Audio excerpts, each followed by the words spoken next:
వీక్షకులందరికీ నమస్కారం. అందరికీ కూడా శ్రీ క్రోధినామ సంవత్సర ఉగాది శుభాకాంక్షలు. ఈ క్రోధినామ సంవత్సరంలో మేషరాశి వారికి ఏ విధమైనటువంటి ఫలితాలు కలగబోతూ ఉన్నాయి, ఈ ఉగాది దగ్గర నుండి వచ్చే ఉగాది వరకు వారి యొక్క జీవన గమనం ఏ విధంగా ఉండబోతూ ఉన్నది గోచారం ప్రకారంగా అనేటువంటి విషయాన్ని మనం ఈ వీడియోలో క్లుప్తంగా తెలుసుకుందాం. ముఖ్యంగా మేషరాశి వారికి ఈ ఫలితాలన్నీ కూడా నేను రాసినటువంటి భవిష్యదర్శిని అనేటువంటి పుస్తక రూపంలో కూడా లభ్యమవుతాయి. కాబట్టి ఆ పుస్తకాలు ఎవరికైనా కావాలన్నా తెలియజేయండి. ఆ పుస్తకం ఆధారితంగానే మనం ఈ ఫలితాలను చెప్పుకుంటూ ఉన్నాం. ఈ రాశి వారికి మే నెల 1వ తారీఖు లగాయతు గురుడు జన్మరాశి యందు అనగా ఈ 1వ తారీఖు మే నెల వరకు జన్మరాశిలోనే ఆయన సంచారం చేస్తూ రజతమూర్తిగా సంచారం చేస్తారు. ఆ తదుపరి 2వ స్థానమందు అనగా మే 1 దాటిన తర్వాత 2వ తారీఖు లగాయతు కూడా ఆయన 2వ స్థానంలో తామ్రమూర్తిగా సంచారం చేస్తారు. అలాగే ఈ సంవత్సరం మొత్తం కూడా శనేశ్వరుడు 11వ ఇంట తామ్రమూర్తిగా సంచారం చేయబోతూ ఉన్నారు.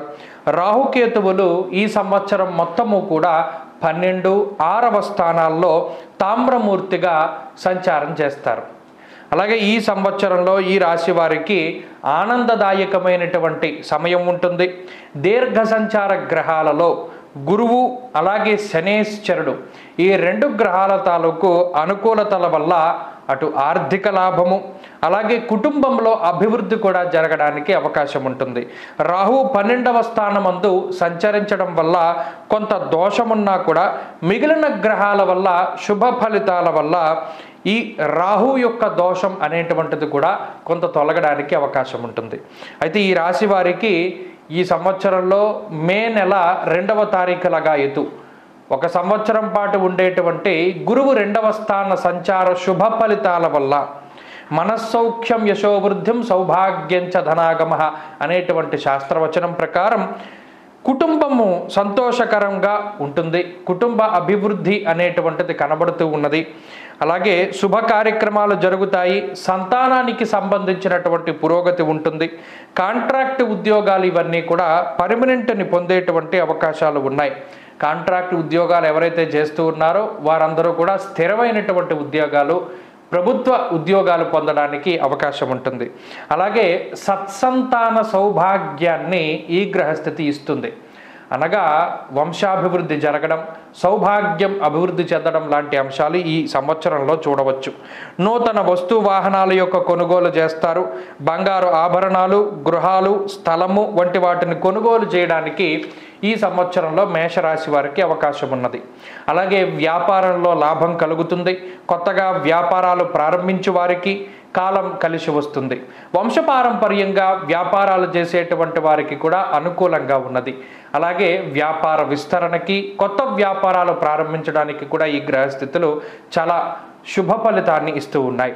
శనేశ్వరుని యొక్క లాభస్థాన స్థితి మిక్కిలి శుభ ఫలితాలని ఇస్తుంది. ఆరోగ్యమర్ధ లాభశ్చ స్త్రీపుత్ర సుఖవర్ధనం అనేటువంటి శాస్త్రవచనం ప్రకారం ఆరోగ్యాభివృద్ధికి అవకాశం ఉంటుంది. విదేశాలలో స్థిర నివాసం ఏర్పాటు కావడానికి ఈ గ్రహస్థితి సహకరిస్తుంది. అలాగే ప్రస్తుతం ఉన్నటువంటి దేశం నుండి వేరే దేశం వెళ్ళి స్థిరపడడానికి కూడా ఈ గ్రహస్థితి అవకాశాన్ని కల్పిస్తూ ఉంటుంది. అలాగే విదేశాలలో చదువు నిమిత్తం వెళ్ళడానికి, విదేశాలకు వెళ్ళు వారికి వీరందరికీ కూడా ఈ గ్రహస్థితి సానుకూలమైనటువంటి ఫలితాలను ఇస్తుంది. గతంలో కోల్పోయినటువంటి ధనము లేదా ద్రవ్యము లేదా మరి ఏ ఇతరత్ర అవకాశాలనైనా సరే తిరిగి పొందడానికి ఈ గ్రహస్థితి చాలా చక్కగా ఉపయుక్తంగా ఉంటుంది. విద్యార్థులకు పోటీ పరీక్షలలోనూ అలాగే మౌఖిక పరీక్షలలోనూ లేదా మరి ఏ ఇతరత్ర కాంపిటేటివ్ ఎగ్జామ్స్లోనూ పూర్తి స్థాయిగా ఈ గ్రహస్థితి అనుకూలంగా ఉండి లాంగ్ టర్మ్ కోచింగ్ తీసుకునేటువంటి వారికి అలాగే ప్రభుత్వ ఉద్యోగం కోసం ప్రయత్నం చేస్తూ ఉండేటువంటి వారికి వీరందరికీ కూడా చక్కటి అవకాశాలని, అదృష్టాన్ని కల్పిస్తూ వారు కావాలి అనుకునేటువంటి పోస్టుని వారికి అందించేటువంటి విధంగా విద్యార్థులకి ఈ గ్రహస్థితి ఉండబోతూ ఉన్నది. అలాగే ఈ శని గురుల యొక్క అనుకూలత వల్ల అటు వ్యవసాయ రంగంలో ఉండేటువంటి వారికి చాలా గొప్ప ఫలితాలు ఉన్నాయి. వ్యవసాయదారులు, భూమిని నమ్ముకొని జీవనాన్ని సాగించేటువంటి రైతులు, కార్మికులు, కర్షకులు వీరందరికీ కూడా ఈ గ్రహస్థితి కలిసి వస్తుంది. ముఖ్యంగా శనగలు, శనగపప్పు, కందిపప్పు, అలాగే నల్ల మట్టి మీద చేసేటువంటి వ్యవసాయము, నువ్వులు, నూనె, నల్లటి మినుములు లేదా ఎర్ర మిరపకాయలు, ఇలా ఏ విధమైనటువంటి వ్యవసాయము వాళ్ళు చేస్తూ ఉన్నా వారందరికీ కూడా విశేషమైనటువంటి లాభం కలుగుతుంది. అలాగే కిరాణా వ్యాపారస్తులు, వస్త్ర వ్యాపారస్తులు, బంగారం వ్యాపారస్తులు, వాహన వ్యాపారస్తులు, అలాగే ముఖ్యంగా ఈ పూజా స్టోర్స్ పెట్టుకునేటువంటి వారు వీరందరికీ కూడా మేషరాశి వారికి ఈ సంవత్సరం చక్కటి సానుకూలమైనటువంటి సంవత్సరం. వీరందరూ కూడా అభివృద్ధి పదంలో ఉంటారు. అలాగే సాఫ్ట్వేర్ ఉద్యోగస్తులు, న్యాయశాఖలో పనిచేసేటువంటి వారు, ప్రింట్ అండ్ ఎలక్ట్రానిక్ మీడియాలో పనిచేసేటువంటి వారు, రాజకీయ నాయకులు వీరందరికీ కూడా ఈ సంవత్సరం చాలా విశేషమైనటువంటి శుభ ఫలితాలని మేషరాశి వారు మనం ఆశించవచ్చును. అయితే వీరికి వ్యయరాహు దోషం ఉన్నది. దీనివలన స్థానచలనానికి అవకాశం ఉంటుంది. ఉద్యోగరీత్యా, వ్యాపార రీత్యా కొంత వేరే ప్రాంతాల్లో సంచరించడానికి లేదా నివాసం ఏర్పరచుకోవడానికి అవకాశం ఉంటుంది. కార్యవిఘ్నం ప్రవాసంచ ద్వాదశ స్థానగో ఫణి అనేటువంటి శాస్త్రవచనం ప్రకారం పనుల్లో కొంత జాప్యం ఉంటుంది. మరీ ముఖ్యంగా విషపూరితమైనటువంటి క్రిమికీటకాల పట్ల చాలా జాగ్రత్తగా వ్యవహరించాలి. అలాగే ఫుడ్ పాయిజను, చెడిపోయినటువంటి ఆహారాన్ని భుజించడం, దీనివల్ల అజీర్తి లేదా జీర్ణ వ్యవస్థకి సంబంధించినటువంటి ఇబ్బందులు, ఇటువంటి వాటికి అవకాశం ఉంటుంది. ఆర్థిక లావాదేవీల్లో కొంత జాగ్రత్త అవసరం. స్పెక్యులేషన్, జోదము, వ్యసనాల వంటి వాటికి దూరంగా ఉండడానికి ప్రయత్నం చేయండి. గ్యాస్ట్రిక్ సమస్యల బారిన పడకుండా ఉండడానికి కొంత మీరు ప్రయత్నం చేస్తూ వ్యాయామాన్ని సక్రమంగా చేస్తూ కాలాన్ని అతిక్రమించకుండా భోజనం చేస్తూ ఉండడం ఇత్యాదులు చేస్తూ ఉండడం ద్వారా రాహు యొక్క అనుకూలత కనబడుతూ ఉంటుంది. ప్రత్యేకించి ఈ సంవత్సరంలో ఏ విధమైనటువంటి శస్త్రాస్త్ర ప్రయోగాలు అనగా ఏ విధమైన ఆపరేషన్ లాంటివి లేదా ఇలా చెడుగా సంభవించేటువంటివి ఏవి కూడా మేషరాశి వారికి ఉండడం లేదు. అంతా కూడా చాలా సానుకూలంగా ఉన్నది కాబట్టి ఇది మంచి సంవత్సరంగా చెప్పవచ్చు.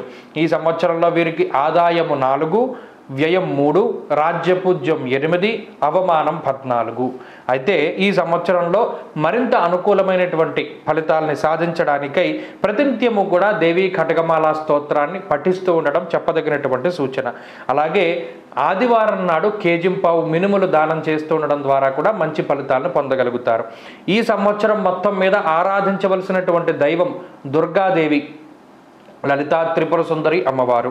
అనుకూలమైనటువంటి వారాలు గురువారము, శనివారము, శుక్రవారాలు. అదృష్ట రత్నము పుష్యరాగము, కనక పుష్యరాగాన్ని ధరించవచ్చును. అదృష్ట వర్ణము పసుపు, నీలము. ఈ సంవత్సరంలో అదృష్ట సంఖ్య 6.